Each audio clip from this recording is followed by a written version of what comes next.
Hi everybody, welcome to the last episode of Clearing the Chaos. This week we are going to be focused on the clear, and so I know it's taken us a couple of weeks to get here. The important part, and I hope you were able to do this, is spending some of that time within that chaos that we're trying to move through. We really cannot avoid that step because in order for us to move forward, we have to sometimes move through what's uncomfortable. So I hope you guys took some time this last week to really understand some of your chaos, understand some of those feelings and thoughts and emotions around that, so that we're really going to use that in today's practice. If you weren't able to do that or you have no idea what I'm talking about, make sure you're checking out episode 1 and 2 in the Clearing the Chaos playlist so that you can kind of feel caught up in what we're talking about today.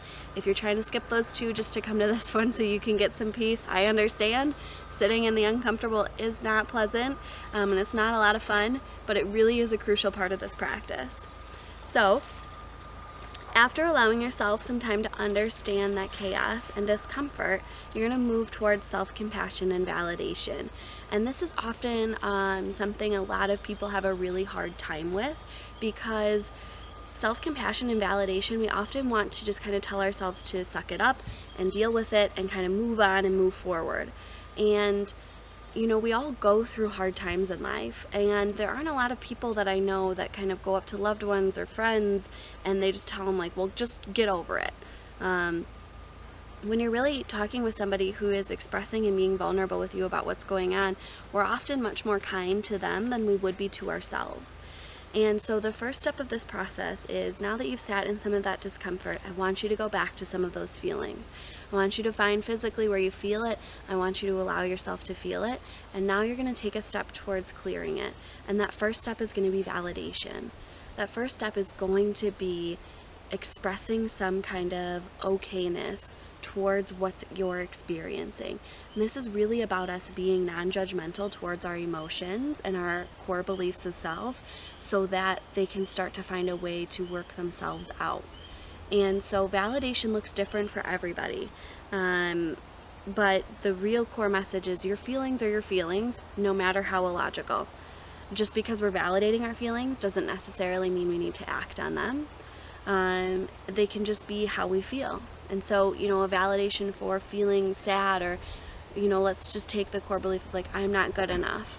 A lot of people want to jump in and be like, no, you are good enough, you are good enough. But our first step is just validating, you know what, I hear it. I don't feel good enough right now. I can feel that, I can understand that, and I can understand why this situation brought that up for me.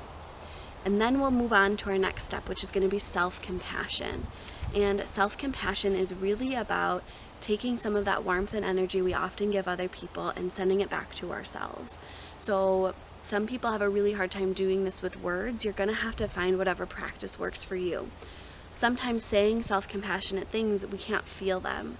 And so what I encourage people to do then is kind of like place your hands over your heart or wherever you're kind of feeling some of that unpleasantness, and just allow yourself to kind of think of some things that bring pleasant feelings towards you. Think of some things that bring, love in your heart, and just try to like kind of focus on that spot where you're feeling some of that unpleasant and send some of that love in.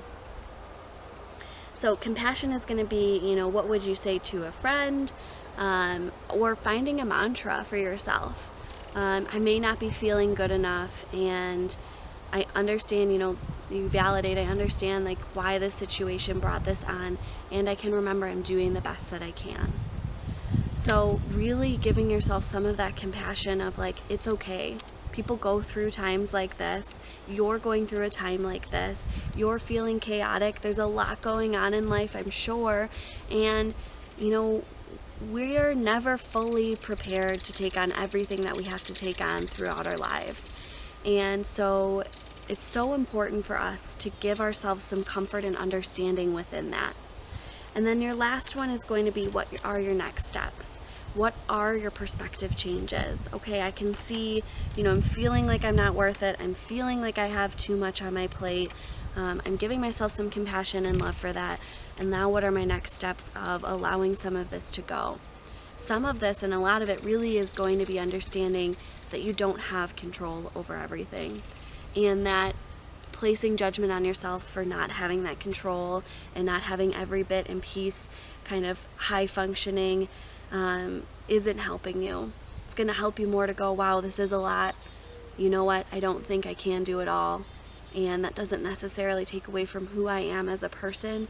It means what I can do, I want to do to the best of my ability. So I'm going to have some sacrifice and give up a couple of things.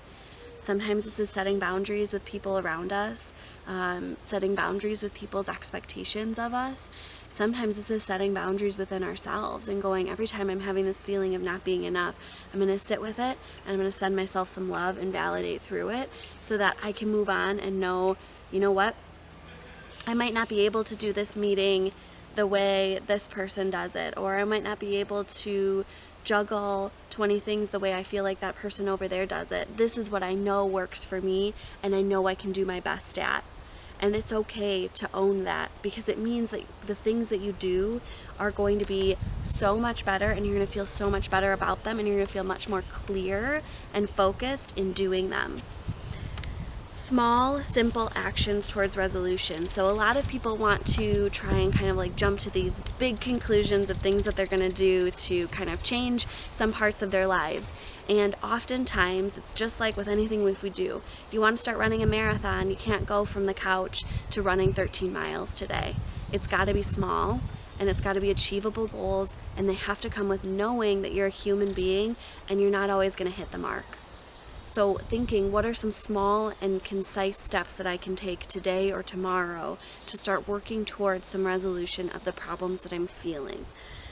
And then setting boundaries, taking some stuff off your plate, and reaching out. I mean, you really got to know at this point, you know, if you are having some of these core beliefs and you're having a really hard time clearing them and moving them through, you're going to need to have somebody to help you do that, whether it be a therapist or a wellness coach, anybody who can kind of support you in doing that, because a lot of times we want to take on these beliefs and these unpleasant feelings ourselves, and we want to take care of everything ourselves, and we kind of go through this belief system that like I can do it all alone, and then I'll be perfect, and then I'll find people and I'll connect with people.